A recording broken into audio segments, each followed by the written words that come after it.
নমস্কার, গল্পের গ্রামোফোন চ্যানেলে আরও একবার আপনাদের সকলকে স্বাগত জানিয়ে শুরু করছি আজকের গল্প পাঠ।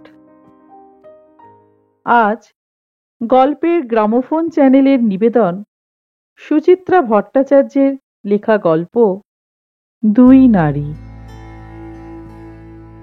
গল্পটি শুনতে থাকুন। আশা করি এই গল্পটি আপনাদের ভালো লেগে থাকবে। আর যদি ভালো লাগে তাহলে অবশ্যই আপনারা আমার এই চ্যানেলটিকে লাইক, শেয়ার এবং সাবস্ক্রাইব করে নেবেন এবং পাশে থাকা বেল আইকনটিকে প্রেস করে দেবেন। তাহলে প্রতিবারই নিত্য নতুন গল্পের নোটিফিকেশন অতি সহজেই আপনারা পেয়ে যাবেন। শুরু হচ্ছে আজকের গল্প পাঠ। প্রথমটা দেখে চিনতে পারেনি অতসী। পাড়ার কথাও নয়।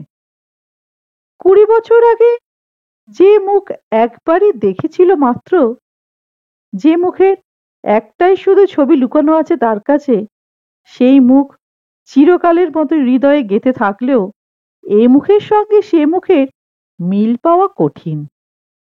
হঠাৎ দেখে মনে হয় ভর দুপুরে কোনো গরিব দুঃখী সাহায্যের জন্য এসেছে বুঝি। প্রায় যেমন আসে, সেই রকমই জীর্ণ শীর্ণ চেহারা, চোখের তলায় ঘন কালো চোখ, ভাঙা লম্বাটে মুখ, গায়ের চামড়া খসখসে, কণ্ঠার হাড় দুটো বিকট রকম উঁচু হয়ে আছে, মাথা ভরা রুক্ষ চুল এলোমেলো, খয়াটে শরীর ঘিরে জড়ানো হলুদ পাড় সাদা তাঁতের শাড়িটার দশাও দিনহীন। তবু সবকিছু সত্ত্বেও মহিলার মুখে চোখে এক ধরনের আভিজাত্য আছে। বোঝা যায় অবস্থার ফেরেই দরজায় দরজায় ঘুরতে হচ্ছে মহিলাকে। অতসী জিজ্ঞাসা করল, কি চায়? ক্লান্ত মুখে শুকনো হাসি ফুটল।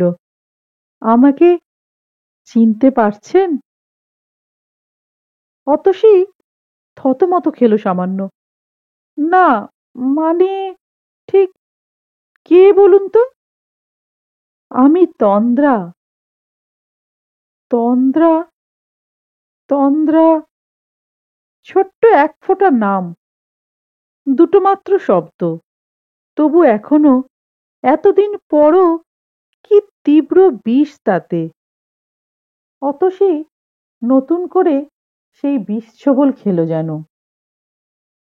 প্রায় সঙ্গে সঙ্গেই ছিটকে সরে গেছে কয়েক পা। আশ্চর্য, এতক্ষণ কেন চিনতে পারেনি? সেই তো, হ্যাঁ সেই, ওই তো সেই নীলচে চোখ, নীলচে নয় কটা, ওই তো দিগন্তের আকাশের মতো সেই নতমুখী দৃষ্টি, ছলনা মাখা, ওই তো অতসীর সব অহংকারকে পিষে দেওয়া পাতলা টেপা ঠোঁট, ঠোঁটের কোণে ছোট্ট বাদামি তিল, সবই রয়েছে। অতসীর গলা আপনা আপনি কঠোর হয়ে গেল। তুমি তুমি কি জন্য এখানে এসেছো? তন্দ্রা ঢোক গিলল। শুকনো হাসিটা ঠোঁটে লেগেই আছে। আপনার কাছে একটু দরকারে এসেছিলাম। তোমার সাহস তো কম নয়। তন্দ্রার গলায় তবু কাতর অনুনয়। একটু যদি সময় দেন। আমার সময় নেই, তুমি এখন আসতে পারো। অতসী মুখের ওপর দরজাটা বন্ধ করে দিয়েছিল প্রায়। আচমকা তন্দ্রা ভোল পাল্টেছে। অতসীকে স্তম্ভিত করে দিয়ে আধবোঝা পাল্লা দুটো চেপে ধরেছে শক্ত হাতে। আমি কিন্তু ফিরে যেতে আসিনি, আপনার সঙ্গে কথা বলতে এসেছি। আমি তোমার সঙ্গে একটি কথাও বলবো না, তাতে লাভ হবে না। তন্দ্রার গলার আওয়াজ অসম্ভব শান্ত, অথচ কি উদ্ধত। আজকে না শুনলে আমি আবার আসবো, বারবার আসবো। সেটা নিশ্চয়ই আপনি চাইবেন না। দরকার হলে আপনার ছেলের কাছেও যেতে পারি আমি। অতসীর এবার বাকরোধ হওয়ার পালা। তন্দ্রা কি অতসীকে ভয় দেখাতে এসেছে? এতদিনকার গোপন কথাগুলো সব ফাঁস করে দেওয়ার ভয়? কি বা বলতে চায় এখন? এতদিন ছিলই বা কোথায়? অতসীর বুকের ভিতরটা আচমকায় হু হু করে উঠল। অনেক কষ্টে সংযত করল নিজেকে। গলার কঠিন ভাবটাকে তবু কাটানো গেল না। তুমি কি ব্ল্যাকমেল করতে এসেছো আমাকে? তন্দ্রার মরিয়া ভাব যেমন দুম করে এসেছিল, তেমনি দুম করে মিলিয়ে গেছে। দরজার পাল্লা ধরে থাকা তার হাত দুটো ক্রমে শিথিল হয়ে এলো। উত্তেজনায় হাঁপাচ্ছে হাঁপড়ের মতো। হাঁপাতে হাঁপাতেই মাথা নাড়ল দুদিকে। অতসীর চোখ তবু তীক্ষ্ণ। কি চাও? এবারও দুদিকে মাথা নাড়ছে তন্দ্রা। দরজা ছেড়ে পাশের দেওয়ালটাতে ঠেস দিয়েছে। ঘামছে অসম্ভব। শেষ চৈত্রের ঝাঁঝা রোদে বোধহয় হেঁটেই এসেছে এতটা পথ। সঙ্গে ছাতা টাতাও নেই। ফর্সা মুখখানা টকটকে লাল। একটু বসতে দেবেন? মাথাটা ঘুরছে। কক্ষনো না। বলতে গিয়েও অতসী চমকেছে। তন্দ্রা সত্যি সত্যি টলছে। গোটা শরীর কাঁপছে মৃদু মৃদু। পড়েই যাবে নাকি? একটা মানুষ, সে যেই হোক না কেন, তারই দরজায় অজ্ঞান হয়ে পড়ে থাকবে আর সে নিশ্চিন্তে দরজা বন্ধ করে দেবে? তন্দ্রাকে দেখতে দেখতে মুহূর্তের মধ্যে কথাগুলো ভেবে নিচ্ছিল অতসী। ভাবতে ভাবতেই সিদ্ধান্ত নিয়ে ফেলল। বিরস মুখে দরজা ছেড়ে দাঁড়িয়েছে। এসো, ভেতরে এসে বসো। ঘরে ঢুকেই তন্দ্রা বসে পড়েছে সামনের সোফাটাতে। জোরে জোরে শ্বাস নিচ্ছে। হাঁপানি টাপানি আছে নাকি? অতসী ঘরের কোনায় গিয়ে ফ্যান চালিয়ে দিল। সুইচ বোর্ডের সামনে থেকেই জিজ্ঞাসা করল, জল খাবে? তন্দ্রা খুব আস্তে আস্তে মাথা নাড়ল। বাইরের ঘর থেকে ভেতরে ঢুকে অতসী আবারও দ্রুত চিন্তা করে নিচ্ছিল। একটু পরেই খুকুরা এসে পড়তে পারে। খুকু আর তার শাশুড়ি। ওদের সঙ্গে বিকেলে আজ বাবলার জন্য সম্বন্ধটা পাকা করতে যাওয়ার কথা। এক্ষুনি যদি ওরা এসে পড়ে, তন্দ্রাকে দেখে খুকু যদি জানতে চায় কে মা, কিংবা খুকুর শাশুড়ি, অতসী কি উত্তর দেবে? চিনি না। তার মধ্যে হয়তো তন্দ্রা সবিস্তারে পরিচয় দিয়ে দেবে নিজের। দিতেই পারে। তন্দ্রার মতো মেয়ের পক্ষে কিছুই অসম্ভব নয়। ফ্রিজ থেকে জলের বোতল বার করে অতসী নিজের গলাতেই ঢেলে নিল খানিকটা। এ সময় প্রতিদিন বাড়িঘর যেমন থাকে তেমনি নির্জন। রাত দিনের কাজের মেয়েটা বোধহয় ছাদের ঘরে ঘুমোতে গেছে। অতসী এখন রোজকার মতোই একা। একাই, কবেই বা একা ছিল না। স্বামী, সংসার, সন্তান সব কিছু থেকেও তো চিরকাল একদম একা সে। স্বামী যখন বেঁচে ছিল তখনও, যখন নেই তখনও। ছেলে মেয়েরা বা কতদিন আর শুধু মায়েরই থাকে। জলের বোতল হাতে নিয়ে অতসী বাইরের ঘরে ফিরল। লম্বা সোফায় শরীর ছড়িয়ে চোখ বুজে পড়ে আছে তন্দ্রা। রোগা শরীরটা গুটিয়ে কেমন ছোট হয়ে গেছে। এখনো কাঁপছে থির থির করে। অতসীর নজরে পড়ল তন্দ্রার চুলগুলো প্রায় সব পেকে গেছে। মুখে দাগ পড়েছে বয়সের। ক্ষণিকের জন্য অতসী স্থির। কত বয়স হলো তন্দ্রার? অতসীর থেকে বেশ ছোট। কম করেও বছর পাঁচেকের তো বটেই। খুব বেশি হলো তন্দ্রা এখন 44 কি 45। এর মধ্যে এত বুড়িয়ে গেল কি করে?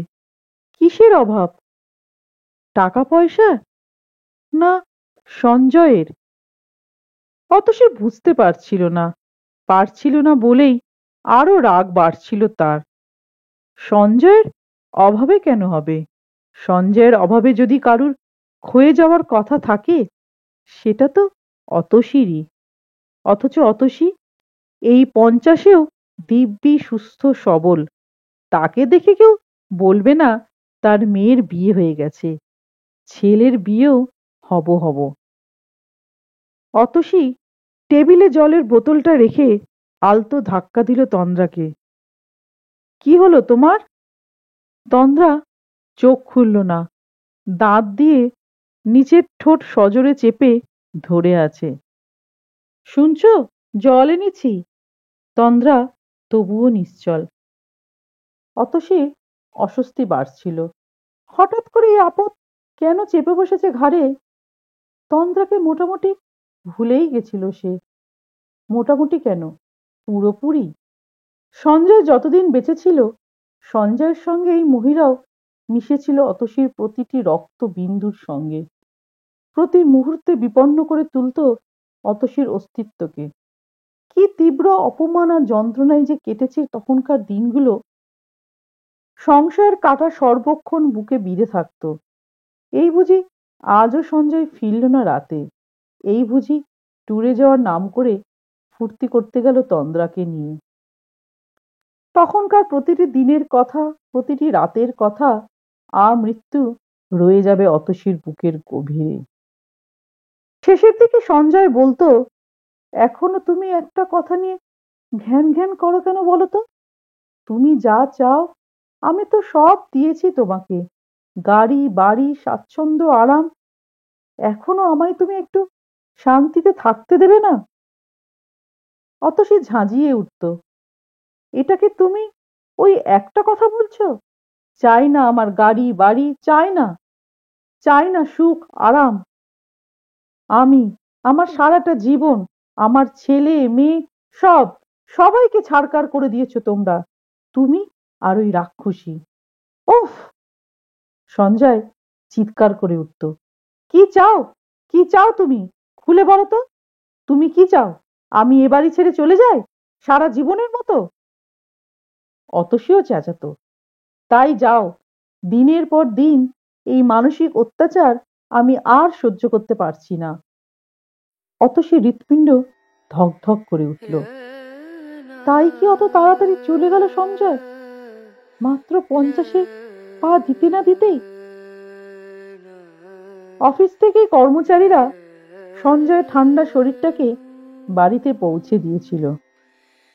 নিজের অফিস ঘরে বসে কাজ করতে করতে বুকে ব্যথা বলে অজ্ঞান হয়ে যায় সঞ্জয়। সেখানেই সব শেষ। স্বামীর নিথর দেহটার দিকে তাকিয়ে বুক ফেটে কান্না আসতে চাইলেও কিছুতেই কাঁদতে পারেনি অতসী। 15 বছরের জমাট অভিমান তার সমস্ত জাগতিক অনুভূতিগুলোকে তুমড়ে মুচড়ে শেষ করে দিয়েছিল। বাবলাটা সবে ইঞ্জিনিয়ারিং পাশ করেছে তখন। খুকু হায়ার সেকেন্ডারি দেবে। বাবলা ঠিক মতো বাবার ব্যবসা দেখতে পারবে কিনা, খুকুটাকে আরো বড় করতে হবে, এসব ভাবনা চিন্তায় তন্দ্রা তখন ম্লান হয়ে গেছে অতসীর জীবন থেকে। হয়তোবা সঞ্জয়ও। ভাবতে গিয়ে সঞ্জয়ের মৃত্যুর 5 বছর পর আজ কেন চোখে জল আসছে অতসীর। সঞ্জয়ের জন্য মন কেমন করছে। সঞ্জয় যেমনই হোক, যেভাবে থাকুক, তবু ছিল তো অতসীর কাছেই। কেন অত তাড়াতাড়ি চলে গেল? কে দায়ী তার অকাল মৃত্যুর জন্য? অতসী নাকি ওই মহিলাই? ওর জন্যই তো সঞ্জয়। অতসী আজলা ভরে ঠান্ডা জল নিয়ে ছুঁড়ে মারল তন্দ্রার মুখে চোখে।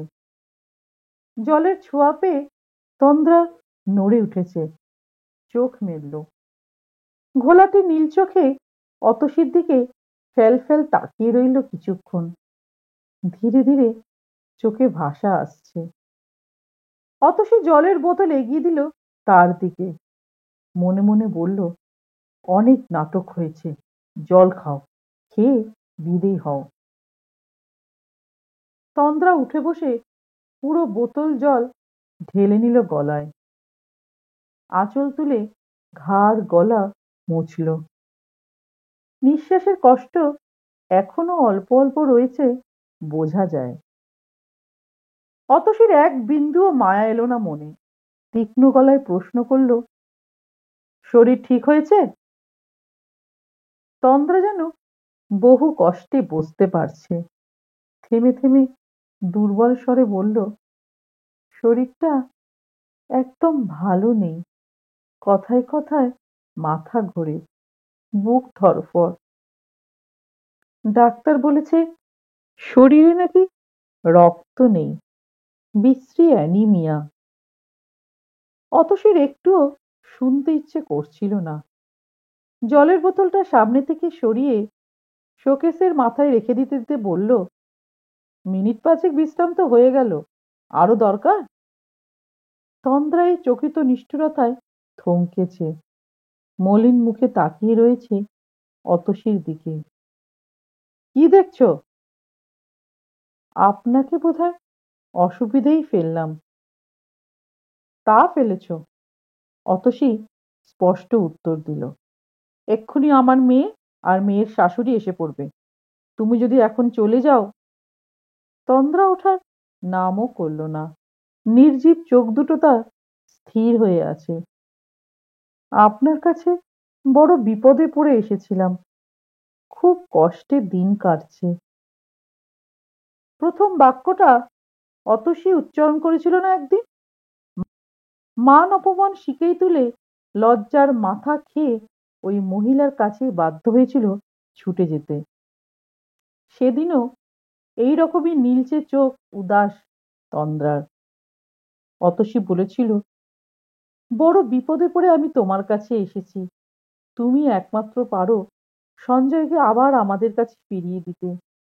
কথা দাও, আজ থেকে আর কোনো সম্পর্ক রাখবে না সঞ্জয়ের সঙ্গে। তন্দ্রা কথা দেয়নি। ভাসা ভাসা দুচোখ ফিরিয়ে রেখেছিল অন্যদিকে। অতসী তখন মরিয়া। সবকিছু তখন যে ভেসে যেতে বসেছে। সুখ, শান্তি, স্বামী, সংসার, ছেলে মেয়ে, স্বপ্ন, প্রেম, সব, সবকিছু। দেখো, তোমার এখনো বয়স আছে, তুমি দেখতেও সুন্দরী। ইচ্ছে করলে এখনো একটা ভালো ছেলে দেখে বিয়ে করতে পারো। কেন মিছিমিছি একজন বিবাহিত লোকের জন্য নিজের জীবন নষ্ট করছো তুমি? তন্দ্রা কেঁদে ফেলেছিল হু হু করে। সে কি ভয়ানক বাঁধ ভাঙা কান্না! কাঁদতে কাঁদতে শুধু বলেছিল, সে আর হয় না, আর হয় না। কেন হয় না? আমি বলতে পারবো না, আপনি তাকেই জিজ্ঞাসা করবেন। অতসী ঘুরে গিয়ে তন্দ্রার মুখোমুখি সোফাটায় বসলো। তন্দ্রাও নিজেকে গুছিয়ে নিয়েছে। আমি জানি আপনি আমাকে কখনো ক্ষমা করতে পারবেন না, বিশ্বাস করুন।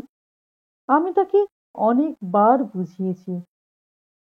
অতসী খরচোখে তাকালো। পুরনো কথা থাক, কি বলতে এসেছো তাড়াতাড়ি বলে ফেলো, আমার সময় নেই। তন্দ্রার গলা ডুবে এলো। মেয়েটার বিয়ের ঠিক করেছি। অতসীর মুখ ফসকে বেরিয়ে গেল, কার মেয়ে? তন্দ্রা চোখ সরিয়ে নিল অতসীর চোখ থেকে। আমার মেয়ে। ও, ভালো তো। কত বড় হয়েছে সে? বলতে বলতে অতসী নিজেই মনে মনে হিসেব করে নিচ্ছিল। 15 আর 5, 20। না, তার একটু কমই। বছর 19 হয়েছে এখন। তন্দ্রা বলল, ছেলেটা ভালো, একটা প্রাইভেট কোম্পানির জুনিয়র অফিসার। বৈশাখেই দিন স্থির হয়েছে। বেশ, অনেক খরচা, কিছুই জোগাড় করতে পারছি না। আপনি যদি এতক্ষণে তন্দ্রার আসার কারণ জলের মতো পরিষ্কার। অতসী ঝপ করে উঠে দাঁড়ালো। আমি কি করতে পারি? তন্দ্রা উঠতে গিয়েও বসে পড়েছে। জানি আপনি আমাকে খুব নির্লজ্জ ভাবছেন, ভিখিরি ভাবছেন। আমার সত্যি আর কোনো উপায় নেই। কেন? তুমি এখন আর চাকরি করছো না?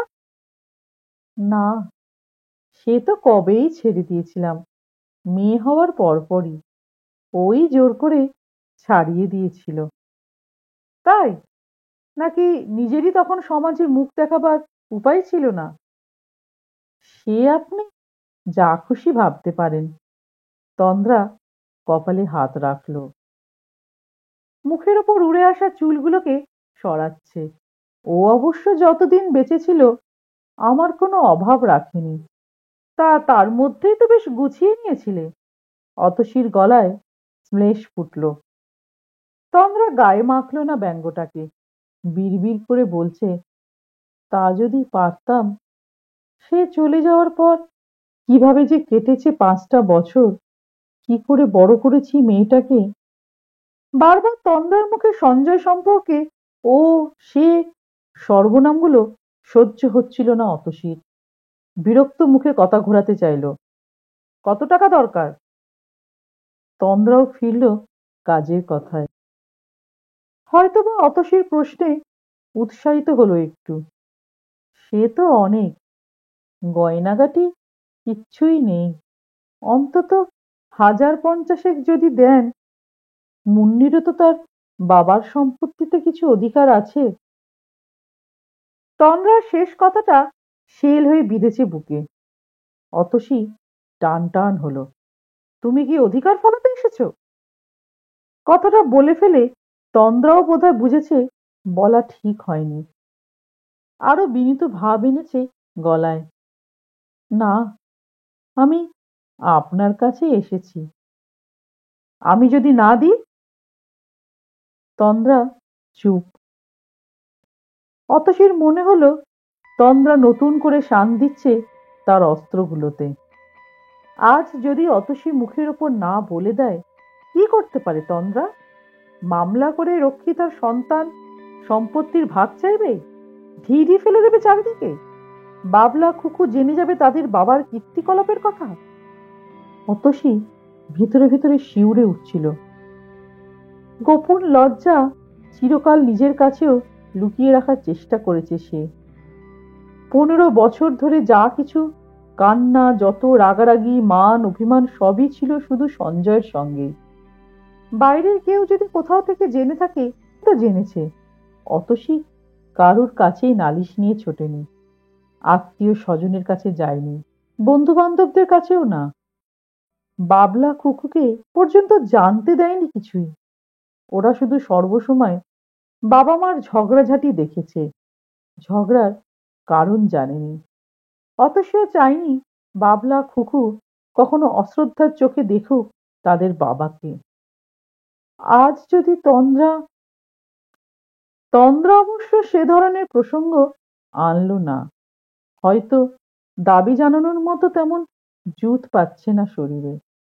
খানিকক্ষণ নীরব থেকে বলল, সেটা আপনার বিবেচনা। বাইরে রাস্তায় একটা গাড়ি এসে থেমেছে। খুকুরা এসে গেল নাকি? অতসী দ্রুত এগিয়ে গেল বাইরের খোলা দরজার দিকে। খুকুদের নয়, অন্য কারুর গাড়ি। কাকে যেন নামিয়ে দিয়েই ফিরে যাচ্ছে।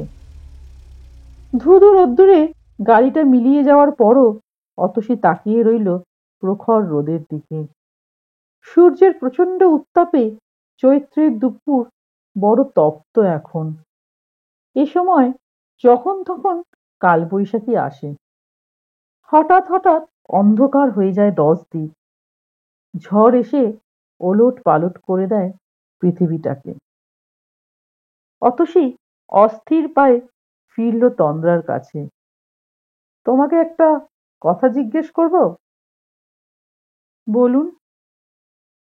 তুমি কি শুধুই আমার বিচার বিবেচনা জানতে এসেছো? নাকি আইনের হুমকি দিতে এসেছো? বেশ কিছুক্ষণ ঠান্ডা ছায়ায় বসে অনেকটা ধাতস্থ হয়েছে তন্দ্রা। অনেকক্ষণ পর হাসলো আলগাভাবে। আলগা, কিন্তু ধারালো খুব। চেহারা ভেঙে গেলেও হাসির ভঙ্গিটা তার এখনো আগের মতোই। হাসি বা কান্নার চেহারা বোধহয় বদলায় না কখনো। সব বয়সে, সর্ব অবস্থায় হাসি কান্নার রূপ একই রকম। তন্দ্রার হাসিমাখা যে ছবিটা অতসীর কাছে এখনো আছে, সে হাসির সঙ্গে এ হাসির তেমন তফাৎ নেই। ছবিটাকে আচমকা একদিন সঞ্জয়ের জামার পকেটে আবিষ্কার করেছিল অতসী। মনে একটু খটকা লাগলেও তখনও সন্দেহকে পাত্তা দেয়নি তেমন ভাবে। 10 বছরের বিবাহিত জীবন একদিনের ঝড়েই ওভাবে তছনছ হয়ে যাবে, কে জানতো। খুকুটা তখনও স্কুলে যাওয়াই শুরু করেনি, বাবলা 7 কি 8। সঞ্জয় অফিস থেকে ফিরতে সোজা মনে অতসী তাকে প্রশ্ন করেছিল, এই ছবিটা কার গো? সঙ্গে সঙ্গে সঞ্জয় চমকে উঠেছে, তুমি ও ছবি কোথায় পেলে? সেই মুহূর্তে সঞ্জয়ের মুখ চোখে, সঞ্জয়ের স্বরে এমন কিছু ছিল যাতে অতসীও চমকেছে। চকিতে ছবিটাকে লুকিয়ে ফেলেছে পিছনে। তোমার শার্টের পকেটে ছিল। সঞ্জয়ের ভুরু জড়ো। তুমি আমার জামা প্যান্ট ঘাঁটো নাকি আজকাল? অতসী হতবাক। ঘাঁটতে যাব কেন, কাচার জন্য বার করেছিলাম। ছবিটা আমায় দাও। আগে বলো, কে মেয়েটা? আমাদের অফিসে কাজে ঢুকেছে। তার ছবি তোমার পকেটে এলো কি করে? আমাকে কি তুমি জেরা করছো? না, জানতে চাইছি। আমি রেখেছি। সঞ্জয় চিরকালই এরকম স্পষ্টবাদী। নিজের গোপন অপরাধগুলোকেও চিরদিন স্পষ্ট ভাষায় জানিয়ে দিতে কখনো দ্বিধা করেনি। আজকাল মাঝে মাঝেই অতসীর মনে হয়, অত সত্যবাদী সঞ্জয় না হলেও পারত। অতসী বহু যন্ত্রণা থেকে মুক্ত থাকতে পারত তাহলে। জীবনে বোধহয় কিছু কিছু নিষ্ঠুর সত্য অজানা রয়ে যাওয়াই ভালো। অতসী সোজাসুজি তাকালো তন্দ্রার দিকে। খুকুরা এসে পড়ার আগে তন্দ্রার সঙ্গে একটা বোঝাপড়া করতে চায়। তুমি কিন্তু আমার প্রশ্নের জবাব দিলে না। তন্দ্রার হাসি মুছল। কি বলি বলুন তো? যা সত্যি তাই বলবে। সত্যিকে কি মেনে নিতে পারবেন আপনি? কি বলতে চাও খোলাখুলি বলো। আড়ষ্টভাবে সোফায় হেলান দিল তন্দ্রা। মুখ উঁচু করে কয়েক সেকেন্ড পাখার বাতাস টানল বুকে। যদি বলি, আপনার কাছ থেকে আমি দুটোই চাই, বিবেচনা আর আইনের বিচার, দুটোই। কি হিসেবে? হিসেব বুঝি না, যা মনে এলো বললাম। হয়তো আপনি যেমন বাবলা কুকুর মা, আমিও তেমনি মুন্নির মা, সেই হিসেবেই। অতসী ধৈর্য হারালো। বেশ জোরেই বলে উঠেছে, না, বাবলা খুকুর নাম তুমি মুন্নির সঙ্গে উচ্চারণ করবে না। বাবলা খুকু আর মুন্নি এক নয়। তন্দ্রা একটু উত্তেজিত হলো না। দেখলেন তো, আপনি সত্যিটাকে মেনে নিতে পারলেন না। বলতে বলতে চোখ বুজেছে। আপন মনে বলে চলেছে, অনেক ঘটনা থাকে যা মানুষ না চাইলেও ঘটে যায়, কিংবা ভুল করেও হয়ে যায় অনেক কিছু। কখনো কখনো পরিস্থিতির উপর কারুর কোনো হাত থাকে না। বলতে বলতে আরো গলা নামিয়েছে। একদিন আপনাকে বলেছিলাম, আমার উপায় ছিল না। সত্যিই তো উপায় ছিল না। মাটি কি ইচ্ছে করলে তার ফসল উপড়ে ফেলে দিতে পারে? আপনি কি পারতেন? আপনিও তো বাবলা খুকুর মুখের দিকে তাকিয়েই। আমার কথা এখানে আসে না। অতসী তর্ক করে উঠল, আমি সঞ্জয়ের স্ত্রী ছিলাম, আমার একটা সামাজিক পরিচয় ছিল। হ্যাঁ, ওইটুকুনি যা তফাৎ ছিল আপনার সঙ্গে আমার। কথা নয়, কথার ভেতর দিয়ে আস্তে আস্তে যেন ঘোরে ডুবে যাচ্ছে তন্দ্রা। আপনাকে ছেড়ে সে আমার কাছে চলে আসেনি, আমাকে ছেড়েও আপনার কাছে ফেরেনি। কেন ফেরেনি কখনো ভেবে দেখেছেন কি?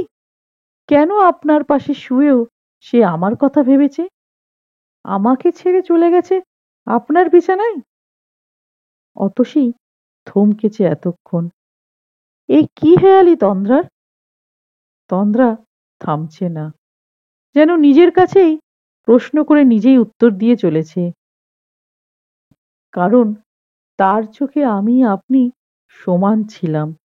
আমি না হয়ে অন্য কেউ হতে পারত, কিংবা আপনি না হয়ে আর কেউ।